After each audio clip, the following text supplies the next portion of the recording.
ಅಂಚೆ ಕಚೇರಿಯಲ್ಲಿ ಕೂಡಿಟ್ಟಿದ್ದಂಥ ಹಣ ನಾಪತ್ತೆಯಾದಂತಹ ಹಿನ್ನೆಲೆಯಲ್ಲಿ ಅಂಚೆ ಕಚೇರಿಗೆ ಬೀಗ ಜಡಿದಂತಹ ಗ್ರಾಮಸ್ಥರು ಪ್ರತಿಭಟನೆ ನಡೆಸಿದ್ದಾರೆ. ಚಿಕ್ಕಬಳ್ಳಾಪುರ ಜಿಲ್ಲೆಯ ಗೌರಿಬಿದನೂರು ತಾಲೂಕಿನ ಹಾಲಗಾನಹಳ್ಳಿ ಅಂಚೆ ಕಚೇರಿಯಲ್ಲಿ ಈ ಒಂದು ಘಟನೆ ನಡೆದಿದೆ. ಅಂಚೆ ಕಚೇರಿಯಲ್ಲಿ ಪೋಸ್ಟ್ಮ್ಯಾನ್ ಆಗಿದ್ದಂಥ ರಮ್ಯಾ ಮೇಲೆ ಸುಮಾರು 2,000ಕ್ಕೂ ಅಧಿಕ ಖಾತೆದಾರರಿಗೆ ಮೋಸವಾಗಿದೆ ಅಂತ ಹೇಳಿ ಆರೋಪ ಇದೆ.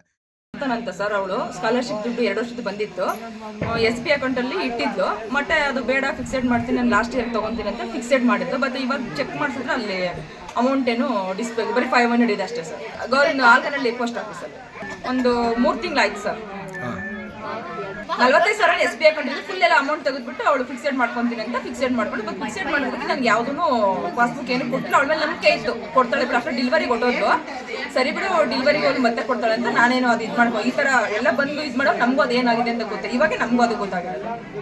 ಇವಾಗ ಪಾಸ್ಬುಕ್ ಕೊಟ್ಟು ನೋಡಿದ್ರೆ ಬರೀ 500 ಇದೆ ಅಷ್ಟೇ ಸರ್. ಗ್ರಾಮಸ್ಥರ ಆರೋಪದ ಹಿನ್ನೆಲೆಯಲ್ಲಿ ಮೇಲಾಧಿಕಾರಿಗಳು ಸ್ಥಳಕ್ಕೆ ಬಂದು ಗ್ರಾಮಸ್ಥರಿಗೆ ಸರಿಯಾದ ಉತ್ತರ ನೀಡದೆ ನಿರ್ಲಕ್ಷ್ಯ ಹೇಳಿಕೆ ಕೊಟ್ಟಿರುವಂತಹ ಹಿನ್ನೆಲೆಯಲ್ಲಿ ಅಂಚೆ ಕಚೇರಿಗೆ ಬೀಗವನ್ನ ಹಾಕಿದ್ದಾರೆ.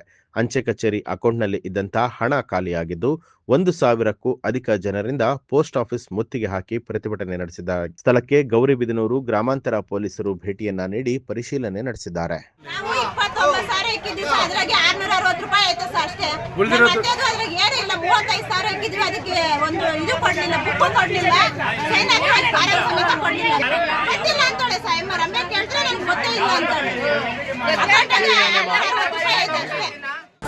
ನ್ಯೂಸ್ ಅಲರ್ಟ್, ನಿಮ್ಮಿಂದ ನಿಮಗಾಗಿ.